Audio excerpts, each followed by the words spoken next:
ए मुनाफिको, अजब नहीं कि अगर तुम हाकिम हो जाओ तो मुल्क में खराबी करने लगो और अपने रिश्तों को तोड़ डालो। यही लोग हैं जिन पर अल्लाह ने लानत की है और इनके कानों को बहरा और इनकी आंखों को अंधा कर दिया है। भला ये लोग कुरान में गौर नहीं करते या इनके दिलों पर कुफ्र पड़े?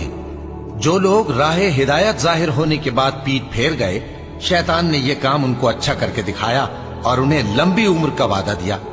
ये इसलिए कि जो लोग अल्लाह की उतारी हुई किताब से बेजार हैं, ये उनसे कहते हैं कि बाज कामों में हम तुम्हारी बात भी मानेंगे और अल्लाह उनके पोशीदा मशवरों से वाकिफ है।